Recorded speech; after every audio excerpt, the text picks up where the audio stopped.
ठीक है। मेटरनिख युग क्या है? तो याद रखिएगा, मेटरनिख युग ऑस्ट्रिया का चांसलर था, ठीक है ना। मेटरनिख जो था वो ऑस्ट्रिया का चांसलर था, जो घोर प्रतिक्रियावादी था, है ना। वह अपने राज्य में किसी भी प्रकार के सुधार के पक्ष में नहीं था, है ना। उसको कोई भी चेंज का मतलब कह सकते हैं, उसको चेंज के पक्ष में था ही नहीं। कोई भी अच्छा काम वो नहीं करना चाहता था, जो है जैसा है वैसा ही रहने दो, टूटा है तो टूटा है, बढ़िया है तो बढ़िया है। आगे देखिए, उसकी नीति थी कि शासन करो, है ना, लेकिन कोई परिवर्तन नहीं होने दो, ठीक है ना, कोई परिवर्तन नहीं होने दो। 1815 से 1848 तक का काल यूरोप के इतिहास में मेटरनिख युग के नाम से जाना जाता है, क्योंकि इसमें जो शासन किया था वो मेटरनिख ही शासन किया था, है ना। और इस युग में कोई चेंज ही नहीं, सुधार करना ही नहीं है, जैसा है वैसा रहने दो, खराब है तो टूटा है, जैसा बर्बाद हो रहा है होने दो। इसीलिए उसको कहा जाता है मेटरनिख युग, क्योंकि मेटरनिख उस समय का शासन करता था, ठीक है। चलिए अगला सवाल। अगला सवाल कह रहा है कि पिकेटिंग क्या है ना।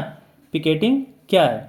तो प्रदर्शन या विरोध का एक ऐसा स्वरूप जिसमें लोग किसी दुकान, फैक्ट्री या दफ्तर के भीतर जाने का रास्ता रोक लेते हैं, है ना। जैसे नहीं था कि हड़ताल कर रहे हैं सामने, फैक्ट्री के सामने बैठ करके, दफ्तर के सामने बैठ करके, तो उसको कहा जाता है पिकेटिंग, ठीक है।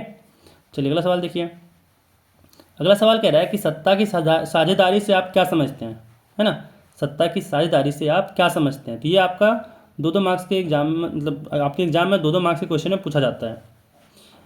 इसका आंसर हो जाएगा आपका कि शासन की व्यवस्था में समाज के प्रत्येक समूह और समुदाय की समान भागीदारी होती है, ठीक है। उसे सत्ता की साझेदारी कहते हैं, ठीक है।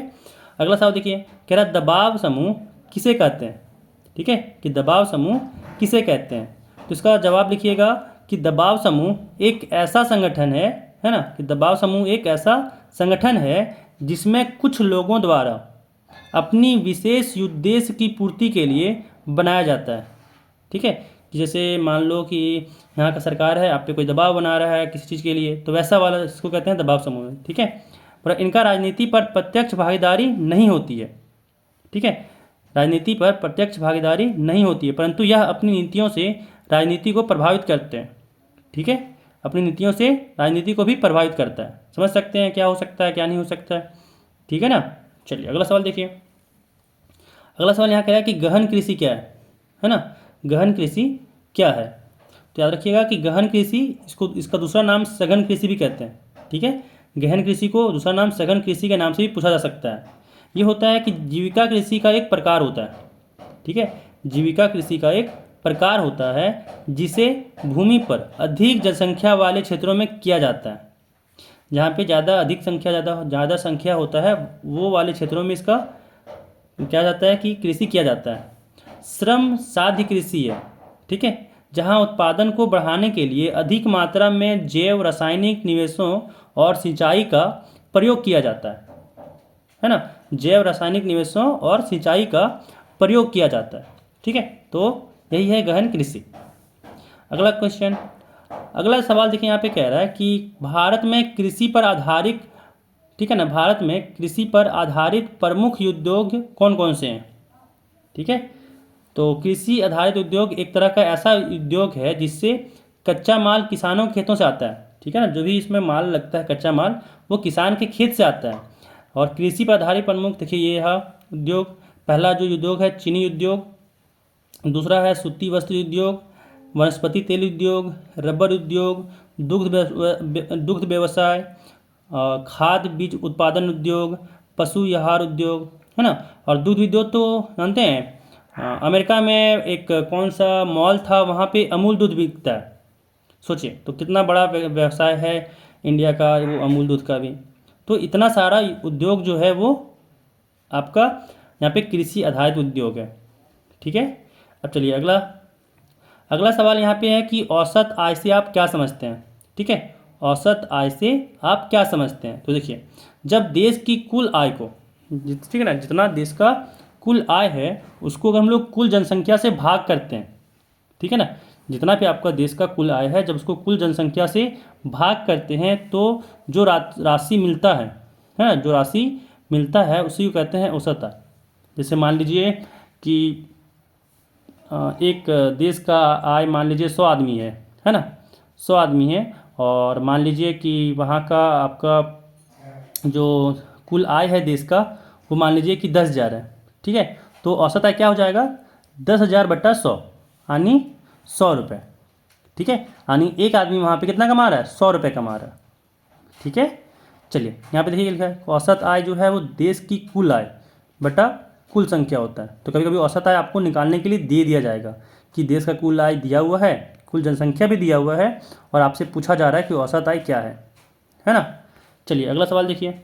अगला सवाल यहाँ पे कह रहा है कि प्राथमिक क्षेत्र किसे कहते हैं, प्राथमिक क्षेत्र किसे कहते हैं।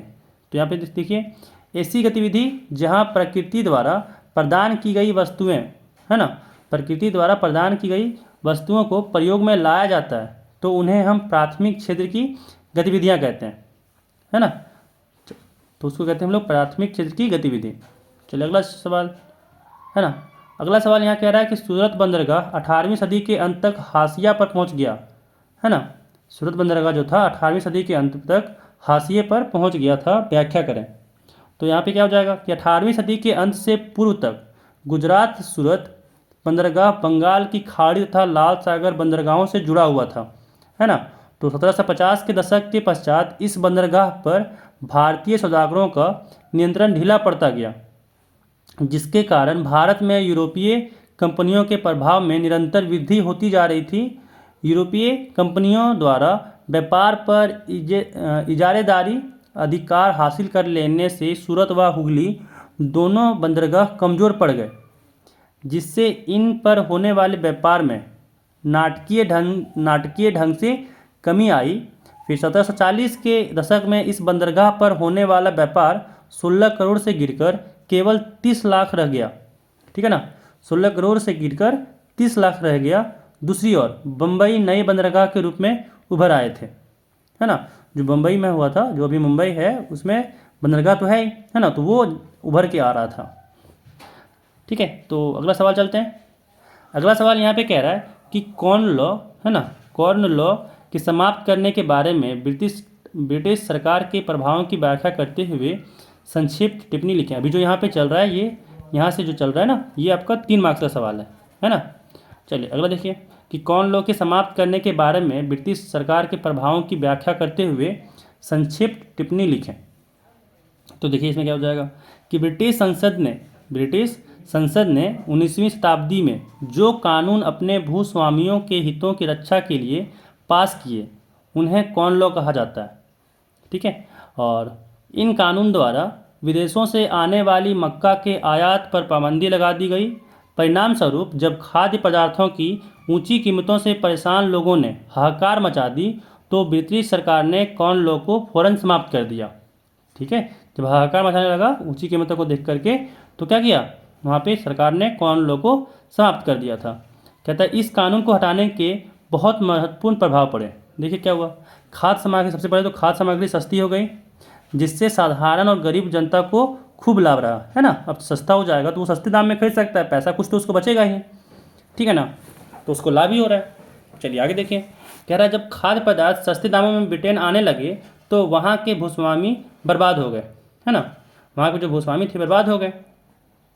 अरे देखिए, खेती करने वाले बहुत से किसान बेरोजगार हो गए और लोग नौकरी की तलाश में शहरों की ओर जाने लगे। अब जैसे किसान, अब खाना का दाम घटेगा तो अब भैया उसको तो जो खरीदेगा उस किसान से वो भी तो सस्ता में ही खरीदेगा, है ना। ऐसा तो नहीं कि महंगा खरीद करके सस्ता में बेचेगा। तो उसके कारण क्या हुआ कि भाई उस खेती में जो पैसा होता था वो कम आने लगा, है ना, तो किसान बेरोजगार भी होने लगे, ठीक है। इसी कारण से उसको नौकरी की तलाश में वो शहर भी आने लगे, क्योंकि पैसा वहाँ पे किसानी से, कृषि से उतना मिल नहीं रहा था उसको। चलिए अब अगला सवाल, है ना। अगला सवाल यहाँ पे कह रहा है कि भारत की संघीय व्यवस्था में बेल्जियम से मिलती जुलती एक विशेषता और उससे अलग एक विशेषता को बताएं, ठीक है। तो इसका आंसर ये हो जाएगा, देखिए ऐसा आपको लिखना है, या फिर देखिए सबसे अच्छा बताते हैं क्या कीजिएगा आप लोग एग्जाम में, जरूरी नहीं है इसको पूरा डिटो कॉपी कीजिएगा, इसको पढ़िए, ठीक है, और फिर अपने मन से इसको अच्छे से समझिए कि क्या कहना चाह रहा है ना। तो अगर आप क्योंकि देखिए समझिएगा ना तो उससे क्या होगा कि आपको रट्टा मारने की जरूरत नहीं पड़ेगा, आपको अगर यहाँ पे मेन टॉपिक आपको अगर याद रहेगा तो आपको रट्टा मारने की ज़रूरत नहीं पड़ेगा, है ना। आपको क्या होगा कि अगर वो टॉपिक याद है तो आप लोग खुद से बना के लिख सकते हैं, क्योंकि देखिए कितना आप लोग याद कीजिएगा, यही बात है ना, कितना याद कीजिएगा। सब देखिए ये तो जिसको याद करने का अगर आपका कैपेसिटी है तो आप याद कर सकते हैं, इसमें ऐसा कोई बात नहीं है। लेकिन जो बच्चों को याद करने में दिक्कत होता है वो बच्चों के बारे में बता रहे हैं कि भाई आप लोग क्या कीजिए कि इसको ना पढ़ के समझिए, है ना, और इसको फिर अपने लैंग्वेज में लिखिएगा, अपने भाई भाषा में लिखिएगा, कैसे लिखना होता है। लेकिन हाँ इतना ध्यान रखिएगा कि आपका जो एक आपका सोशल साइंस का पेपर जो होगा, है ना, और एक जो आपका संस्कृत का पेपर है, दोनों पेपर में आपका क्वेश्चन छूटना नहीं चाहिए, ठीक है। जो आपको आए उसके रिलेटेड उसको भर देना है। और संस्कृत में तो भाई समझ में आ ही रहा होगा क्या करना है ना। संस्कृत में आपको अगर नहीं आ रहा है तो इसका क्वेश्चन उसमें, इसका क्वेश्चन उसमें डालना है, खाली नहीं छोड़ना। ध्यान रखना है कि कोई भी पेपर आपका जाए उसमें खाली छोड़ना ही नहीं है, क्योंकि ये सब सारा थ्योरी पेपर है। अगर आप लिख के आइएगा तो कुछ ना कुछ मार्क्स मिलेगा ही। चलिए सुनिए इसका जवाब देखिए क्या होगा। इसका हो जाएगा कि भारत की संघीय व्यवस्था में बेल्जियम से मिलती जुलती एक विशेषता देखिए क्या है कि भारत के संविधान में मौलिक रूप से 2 स्तरीय शासन व्यवस्था का प्रावधान है, ठीक है। पहला यहाँ पे कह रहा है कि संघ सरकार और राज्य सरकार, पूरे देश की शासन व्यवस्था का संचालन केंद्रीय सरकार और अलग अलग राज्यों के संचालन के लिए राज्य सरकार का प्रावधान किया गया है ना। केंद्र सरकार भी चलाता है और राज्य सरकार राज्य के बारे में देखता है, और सबका जो अपना उसका क्या बोल सकते हैं जो शक्ति है वो आपस में बांट लिया है कि यहाँ पे ये काम ये करेगा, यहाँ पे ये काम ये करेगा, एक दूसरे से काम जो है वो बांट लिया गया है। देखिए शक्तियों का बंटवारा भी केंद्र और राज्यों के बीच संविधान में विषयों की 3 सूचियों के अंतर्गत कर दिया गया है ना, कि राज्य सरकार के पास क्या शक्ति रहेगा, केंद्र सरकार के पास क्या शक्ति रहेगा, वो चीज़। तो क्या है, बेल्जियम में केंद्र और राज्य सरकारों की सरकारें हैं, ठीक है ना। बेल्जियम में केंद्र और राज्य स्तरों की सरकारें हैं और दोनों सरकारें अपने अपने क्षेत्रों में स्वतंत्र रूप से कार्य करते हैं, है ना। दोनों जो है केंद्र सरकार अपना काम करता है, राज्य सरकार अपना काम करता है। अब देखिए यहाँ पे अलग विशेषता क्या है, ये हो गया आपका समान विशेषता वाला। अब अलग विशेषता सुनिए, कह रहे हैं कि भारत की संघीय व्यवस्था में बेल्जियम से अलग एक विशेषता देखिए क्या है कि भारत और बेल्जियम दोनों देशों में तीसरे स्तर की सरकार है ना, परंतु भारत में बेल्जियम की भांति कोई सामुदायिक सरकार नहीं है जो अलग अलग जातियों, सांस्कृतिक, शैक्षणिक और भाषाई हितों की रक्षा करती है ना। यहाँ पे धर्मनिरपेक्ष है, जो हम लोग का भारत है वो क्या है, धर्मनिरपेक्ष है, ठीक है। तो ये हो गया इसका आपका जवाब हो जाएगा। चलिए अगला देखिए, अगला यहाँ पे है कि सामाजिक विभाजन किस तरह राजनीति को प्रभावित करती है, ठीक है ना। सामाजिक विभाजन किस तरह राजनीति को प्रभावित करती है, तो क्या हो जाएगा कि सामाजिक जो विभाजन है वो देखिए, सामाजिक विभाजन मतलब क्या हुआ, जो आपका समाज है उसका क्या बोलते हैं उसको, अलग अलग भागों में बांटना, है ना। जाति के नाम पे हो जाए या फिर धर्म के नाम पे हो जाए, ऐसे वाले चीज़ों में। तो क्या हो रहा है, सामाजिक विभाजन हर छोटे बड़े देशों में विद्यमान है। यदि सामाजिक विभाजन राजनीतिक विभाजन बन जाए तो उनका परिणाम बड़ा भयानक हो सकता है। राजनीतिक दलों के बीच प्रतिस्पर्धा होती रहती है। जब भी राजनीतिक दल कुछ सामाजिक विभाजन को अपना समर्थन देते हैं तब इससे राजनीतिक विभाजन होने की संभावना रहती है ना, कि कोई पार्टी इसको सपोर्ट कर रहा है, कोई पार्टी कोई इस धर्म को सपोर्ट कर रहा है, वैसे वाली चीज़ें होती हैं। तो आगे देखिए यहाँ पे कह रहा है कि साथ ही यदि यह सामाजिक विभाजन या उससे जुड़ी राजनीतिक पार्टियां संविधान की मर्यादा में न रहते हुए कार्य करें तो यह सामाजिक विभाजन सदा ही हानिकारक साबित होता है ना, क्योंकि भाई ऐसे में तो लड़ाई होते रहेगा फिर। देखिए उदाहरण, उत्तरी आयरलैंड का धार्मिक विभाजन जातीय राजनीतिक संघर्ष को जन्म दिया। आयरलैंड में ईसाई धर्म के 2 प्रमुख समुदाय हैं, प्रोटेस्टेंट और कैथोलिक। उत्तरी भाग में 53% प्रोटेस्टेंट हैं और 44% रोमन, है ना, रोमन कैथोलिक निवास करते हैं। काफ़ी समय से इन दोनों गुटों के बीच झगड़ा चल रहा था। कैथोलिक उत्तरी आयरलैंड को आयरलैंड गणराज्य में शामिल करना चाहते थे और प्रोटेस्टेंट ब्रिटेन के साथ रहना चाहते थे। इसके कारण वर्षों तक हिंसा हुई और हजारों लोग मारे गए। अंत में दोनों पक्षों ने 1998 में एक शांति संधि पर हस्ताक्षर किए और संघर्ष विराम की घोषणा की, है ना। तो उसमें क्या होगा, बहुत जान माल का हत्या होता है, हानि होता है, क्योंकि देखिए कोई भी अगर दो गुट लड़ा तो नुकसान तो दोनों का होगा ना। ऐसा तो नहीं कि किसी एक का नुकसान हो रहा है, किसी एक का नुकसान नहीं हो रहा है, तो दोनों का नुकसान होगा। इसी कारण से देख के चलना होता है कि भाई इस तरह का जो आपका कार्य है वो ना हो, है ना। इसीलिए ध्यान रखिएगा कि सामाजिक विभाजन जो हो वो राजनीतिक स्तर पर नहीं होना चाहिए। चलिए अगला सवाल देखिए, है ना। अगला सवाल कह रहा भारत सरकार द्वारा कृषि उत्पादन में, भारत सरकार द्वारा कृषि उत्पादन में, है ना। चलिए एक सेकेंड। भारत सरकार द्वारा कृषि उत्पादन में वृद्धि सुनिश्चित करने के लिए, है ना, वृद्धि सुनिश्चित करने के लिए कौन कौन से उपाय अपनाए गए हैं, समझाइए। तो देखिए क्या होगा, विश्व में जनसंख्या के आधार पर भारत का, है ना, विश्व में जनसंख्या के आधार पर भारत का, एक सेकेंड, भारत का स्थान दूसरा नंबर पर आता है। इतनी बड़ी जनसंख्या, है ना, इतनी बड़ी जनसंख्या को भोजन उपलब्ध कराने हेतु कृषि क्षेत्र में विस्तार के लिए सरकार के द्वारा विशेष कार्य किए गए जो निम्न है। पहला क्या है, तो जमींदारी प्रथा का उन्मूलन, ठीक है ना, जो हटा दिया गया था। क्या है, कृषि में उत्पाद में वृद्धि के लिए सरकार ने सबसे पहला कार्य जमींदारी प्रथा का उन्मूलन किया, क्योंकि भारत के लिए यह अभिशाप था। इस योजना के अंतर्गत जमींदारों से जमीन लेकर भूमिहीन किसानों को दे दी गई, है ना। जमीन के न्याय संगत और समान वितरण को सुनिश्चित बनाने के लिए जोतों की सीमा निश्चित की गई।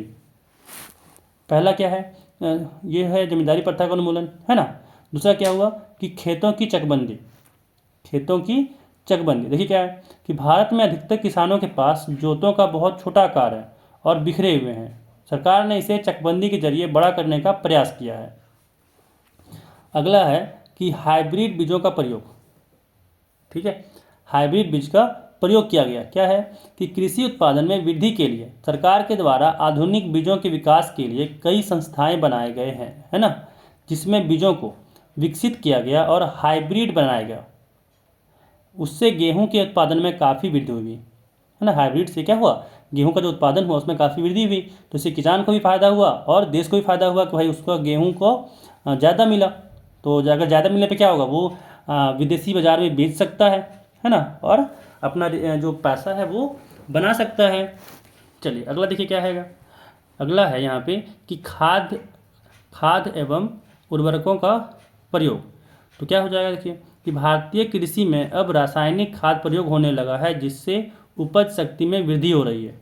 सरकार ने उर्वरकों के निर्माण के लिए कई उद्योगों का निर्माण भी किया है ना। कीटनाशक का यूज कर रहा है, उर्वरक का यूज कर रहा है, ताकि भाई जो जो क्या बोलते हैं उसको कीड़ा लगता है फसल में वो ना लगे। खाद से क्या होता है, उसमें और ज़्यादा आपको उपज होता है ना, तो उसका भी प्रयोग किया गया। अगला यहाँ पे है कि कीटनाशकों का प्रयोग, है ना, जो बोले थे कीटनाशक का भी, कि कीटनाशकों का प्रयोग किया कि फसलों में अत्यधिक कीड़े मकोड़े लग जाते थे, बीमारियां हो जाती हैं, जिससे बचाने के लिए कीटनाशकों का प्रयोग होने लगा है। ये भी एक आपका रीज़न है ना। अगला है कि कृषि में आधुनिक तकनीक का प्रयोग होने लगा, ठीक है, आधुनिक तकनीक का प्रयोग होने लगा। जो काम पहले ज़्यादा समय में होता था वो अब कम समय में होने लगा है। देखिए क्या है अगला कि भारत सरकार के द्वारा कृषि यंत्रों के निर्माण में जोर दिया गया है और आधुनिक कृषि यंत्र बनाए गए हैं, जैसे ट्रैक्टर, हार्वेस्टर, थ्रेशर, जिसमें कृषि उत्पादन में वृद्धि हुई। इन उपकरणों के जरिए किसानों के समय में बचत हुई और फसल भी सुरक्षित होने लगा, है ना। जैसे क्या हुआ, ट्रैक्टर आया तो जो खेत को पहले जोतने में बहुत टाइम लगता था। जैसे घर में देखते होंगे कि पहले जो अगर आप लोग, हो सकता है अगर गांव से हैं तो आप लोग देखते होंगे कि पहले जो बैल से जोता जाता था खेत, उसमें बहुत ज़्यादा टाइम लगता था, है ना, खेत जोतने में बहुत ज़्यादा टाइम लगता है। लेकिन अभी वही ट्रैक्टर आता है, जब ट्रैक्टर से वही खेत जोतता है तो कितना कम टाइम में आपका खेत जुत जाता होगा, है ना। तो उसका ध्यान रखिएगा ना। तो क्या हुआ, कृषि में जब आधुनिक तकनीक आया तो उससे क्या हुआ, किसानों को भी फायदा हुआ कि कम समय में वो लोग ज़्यादा काम करने लगे, है ना। बहुत तरह की समस्याओं से बड़े, जैसे कीटनाशक पहले डालने के लिए क्या करना होता था कि उनको पहले बहुत तरह की बीमारियां हो जाती थी कीटनाशक डालने में, लेकिन अब जब कीटनाशक डालने के लिए भी मशीन आया तो उनको भी बीमारी होने से बचा, है ना। तो इस तरह से भारतीय सरकार ने कई योजनाओं को अपनाकर कृषि के विकास में अपना अहम योगदान दिया, जिससे आज भारतीय कृषि का वैश्वीकरण हो चुका है ना। भारत खाद्य के मामले में आत्मनिर्भर बन चुका है और निर्यात में अहम योगदान दे रहा है ना, कि गेहूं का निर्यात कर रहा है, बहुत सारे फलों का जैसे आम का बहुत ज़्यादा निर्यात करता है। तो ऐसे में क्या हुआ कि जब इतना सारा आपका अपनाया गया ना, आधुनिकीकरण हो गया या फिर कीटनाशकों का प्रयोग हो गया, तो उससे क्या हुआ, जो भारत में फसल जो है वो ज़्यादा होने लगा, अच्छा होने लगा। तो भारत जो है उन सारे फसलों का निर्यात भी करने लगा, है ना, विदेशी बाज़ारों में। ठीक है, तो ये हो जाएगा इसका आंसर। चलिए अगले सवाल पे, है ना। चलिए अगला सवाल यहाँ पे कह रहा है कि सड़क परिवहन के 3 गुण बताएं, कि जो सड़क परिवहन है उसका 3 गुण बताना है। ठीक है, तो देखिए पहला गुण क्या हो जाएगा कि सड़कों के लिए रेलवे की अपेक्षा पूंजी निवेश की आवश्यकता कम होती है। ठीक है ना, जैसे क्या होगा, ट्रेन बनाने जब यहाँ पे रेलवे बनाएगा तो उसके लिए स्टेशन का खर्चा, पटरी का रखरखाव खर्चा, है ना। तो सड़क बनाने में उतना खर्चा नहीं होता, सड़क बना दो बस हो गया काम, है ना। चलिए अगला देखिए, और साथ में ये भी है कि सड़क बन गया, रेलवे अगर बना स्टेशन तो उसमें फिर काम करने वाले अलग अलग लोग, लेकिन सड़क में तो ऐसा कुछ होता नहीं है। चलिए आगे देखिए, इनका निर्माण बहुत ऊंचे स्थानों पर किसी भी स्थान पर किया जा सकता है ना, कि कहीं भी, ऐसा नहीं कि भाई देखिए रेलवे में क्या करता है भाई, सबको सीधा चाहिए, पटरी तो हमेशा सीधा रहता है ना, और इसलिए ये सड़क का निर्माण में ऐसा कुछ नहीं है, आप ऊपर नीचे कर सकते हैं इसमें, है ना। दूसरा देखिए, सड़क परिवहन सुविधाजनक तथा साधारण व्यक्ति की पहुंच के अंदर होता है। ठीक है ना, जो सड़क परिवहन है वो आपका हर एक आदमी यूज कर सकता है ना, और तथा 24 घंटे उपलब्ध होता है, आप जब चाहें तब उस रास्ते से जा सकते हैं। लेकिन ऐसा नहीं है रेलवे में, है ना, रेलवे में ऐसा तो नहीं है, या फिर और कोई जो परिवहन है उसमें ऐसा नहीं है ना, उसमें टाइम टू टाइम होता है। चलिए अगला देखिए, किससे का नष्ट होने वाली वस्तुओं जैसे दूध और सब्जियां आदि को विभिन्न देशों में विभिन्न क्षेत्रों में ढोने की सुविधा प्रदान करती है। इससे उत्पादन में बढ़ोतरी होती है, तथा बढ़ोतरी होती है तथा साथ ही किसानों का ज्ञान भी बढ़ता है ना। चलिए अगला क्वेश्चन देखते हैं। अगला क्वेश्चन यहाँ पे कह रहा है कि वस्तु विनिमय प्रणाली से क्या समझते हैं। वस्तु विनिमय प्रणाली से आप क्या समझते हैं। देखिए इसका क्या हो जाएगा उत्तर, कि वह प्रणाली जिसमें मुद्रा का उपयोग किए बिना, ठीक है ना, वह प्रणाली जिसमें मुद्रा का उपयोग किए बिना लोग अपनी आवश्यकताओं की वस्तुओं की पूर्ति वस्तुओं के विनिमय के माध्यम से करते हैं, वस्तु विनिमय प्रणाली कहा जाता है। जैसे देखिए, जब इंसान के पास मुद्रा नहीं था, है ना, मुद्रा नहीं था, तो लोग क्या कहते थे कि भाई अगर तुमको दाल चाहिए तुम हमको चीनी दो, हम तुमको 1 कटोरा दाल देंगे। ऐसे था कि 1 कटोरा दाल के बदले सामने वाले से 1 कटोरा अगर आपको चीनी चाहिए तो चीनी देना पड़ता था, है ना। ऐसा वहाँ पे उस समय नहीं था कि भाई मेरा वस्तु जो है सामान वो महंगा है, तुम्हारा सस्ता है, ऐसा नहीं था। ठीक है ना, सब उस समय इक्वल रेट का था कि आपको अगर 1 कटोरा दाल चाहिए तो भाई हमको 1 कटोरा चीनी दोगे तब तुमको हम देंगे, अदरवाइज नहीं देंगे, है ना। तो देखिए भारत के पास मसाले बहुत थे, है ना। भारत जो है वो एक कहानी सुनाते हैं कि भारत के पास मसाले बहुत थे, है ना, और विदेशों से क्या करते हैं ना, सोने के बदले में आपको भारत क्या करते थे, आप उन लोगों को देते थे आप मसाले, है ना। तो जिसके कारण भारत में सोना भी बहुत ज़्यादा बढ़ जाता था। सोना जो था बहुत होने का रीज़न भी ये था कि भाई जो भारत था वो बहुत तरह से कपड़े का निर्यात करता था, आपका मसालों का निर्यात करता था, तो उसके बदले में जितना आप कपड़ा दीजिए उसके बदले में आपको उतना सोना मिलता था कंटेनर में। तो इस कारण से सोना भारत के पास भी बहुत हो जाता था। चलिए अगला सवाल चलते हैं, है ना। अगला सवाल सुनिए, यहाँ पे अगला सवाल कह रहा है, एक सेकेंड। देखिए अगला सवाल यहाँ पे है कि आप उपभोक्ता के रूप में अपने कर्तव्यों का निर्वहन कैसे करेंगे, है ना, कि जो आप उपभोक्ता हैं तो उसके रूप में जो आपका कर्तव्य है उसका निर्वहन कैसे करेंगे। तो देखिए कि उपभोक्ता के रूप में हमारे निम्न कर्तव्य हैं, है ना, कि जागरूकता का परिचय, है ना, कि आप कितने जागरूक हैं उसका परिचय देना होता है, कि हमें वस्तु की कीमत, गुणवत्ता, गारंटी और सेवाओं का ध्यान देना चाहिए, है ना। दूसरा, कि हमें खरीदी गई वस्तुओं की नकद रसीद मांगनी चाहिए, है ना, कि बिल आपका हक है, ताकि भविष्य में तथ्यों के तौर पर इसका प्रयोग किया जा सके। भाई वो आपको ठगा क्या किया, हो सकता है ना कि भाई आपका सामान 10 रुपये का था, वो आपसे 25 रुपये ले लिया, है ना। तो ये भी होता है, तो इसलिए आप उसको रसीद मांग करके आप बता सकते हैं, दिखा सकते हैं, देखिए मेरे पास सबूत है कि आप ज़्यादा पैसा लिए हैं। ऐसी वाली चीज़ें हो सकती हैं। देखिए अगला, कि हमें अपनी उचित शिकायतों को अवश्य दर्ज कराना चाहिए, जिससे अन्य लोगों को प्रोत्साहन मिले, है ना। जैसे आपके साथ कुछ अगर मतलब मान लीजिए कि कुछ अनुचित चीज़ हुआ, है ना, कुछ गलत चीज़ हुआ, तो उससे क्या होगा, जैसे मान लो आपको ठग लिया या फिर कुछ भी कर लिया, तो उसके कारण आपको शिकायत करना चाहिए, है ना, ताकि जो दूसरे लोग हैं जिसको वो मतलब डर रहे हैं या फिर और कुछ हो रहा है, उनको प्रोत्साहन मिल सके कि भाई सामने वाला कर हम भी तो कर सकते हैं ये काम, है ना। ठीक है। तो अगला आगे देखिए, आगे यहाँ पे कह रहा है कि हमें अपनी शिकायतों पर क्षतिपूर्ति के लिए उपभोक्ता संगठनों की सहायता लेनी चाहिए, है ना, और समय समय पर उनका सहयोग भी करना चाहिए। कि जो आप देखिए उपभोक्ता संगठन बनाया गया है ना, जैसे आपका कंज्यूमर हेल्पलाइन नंबर देखिए सरकार द्वारा दिया गया है ना। तो अगर आपको कोई भी ठगी हो या फिर कोई भी कुछ तरह की दिक्कत हो, तो वहाँ पे आप संगठन से मदद ले सकते हैं, और साथ में उसको मदद भी करना चाहिए कि देखिए क्योंकि कोई भी काम करेगा बढ़िया से तभी कर सकता है जब आप भी उसका सहायता करें, है ना। क्योंकि देखिए जब तक आपका सहायता नहीं मिलेगा या फिर जनता का सहायता नहीं मिलेगा, कोई भी संगठन जो है वो काम अपना सही ढंग से कर ही नहीं पाएगा। सबको सपोर्ट का ज़रूरत होता है, ठीक है। देखिए अगला बात, यहाँ पे अगला कर्तव्य क्या है कि हमें अपने अधिकारों की जानकारी अवश्य होनी चाहिए कि आपका क्या अधिकार है। अगर वो आपको पता ही नहीं है, फिर अपना कर्तव्य कैसे निभाइएगा।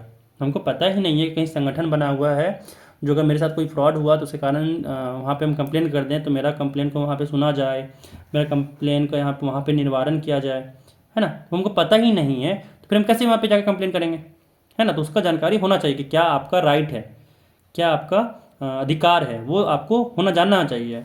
साथ ही इन अधिकारों का प्रयोग भी करना चाहिए। अब अगर आपको पता है कि भाई मेरा ये अधिकार है ना, हम ये कर सकते हैं कंप्लेन या फिर कोई और चीज़ काम कर सकते हैं, तो आपको वो करना चाहिए, है ना। अगर आपको पता है और आप कर ही नहीं रहे, फिर फ़ायदा क्या हुआ। वो जो भी संगठन बनाया गया है या फिर जो भी आपके अधिकार हैं, उसका फ़ायदा क्या हुआ फिर, है ना।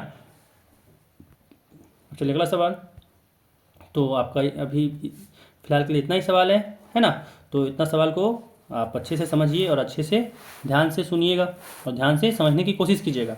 अगर आपको एक बार में समझ नहीं आ रहा है तो दूसरा बार देखिए, रिपीट देखिए, लेकिन पहले समझिए इस सवाल को, है ना। एक बार जब अगर समझ जाइएगा तो इसका जो आंसर होगा आप खुद से भी लिखने की कोशिश कीजिएगा, तो लिख सकते हैं। ऐसा नहीं कि पर आपको इसको कॉपी करके डिट्टो याद ही करना है ना। तो आज के इस वीडियो में बस इतना ही, है ना। तो मिलते हैं फिर नेक्स्ट वीडियो में। और एक चीज़ और कि आप लोग सब्सक्राइब जरूर कर लीजिएगा इस चैनल को, ताकि आप लोगों को ऐसी वीडियो आगे मिलती रहे, ठीक है। तो और अगर आपको वीडियो पसंद भी आया हो तो वीडियो को लाइक कर दीजिएगा, कमेंट में बताइएगा कि आपको वीडियो कैसा लगा, आपको क्या वीडियो और किस टॉपिक पे चाहिए। तो ठीक है, बाय, गुड नाइट नहीं, सॉरी, थैंक यू।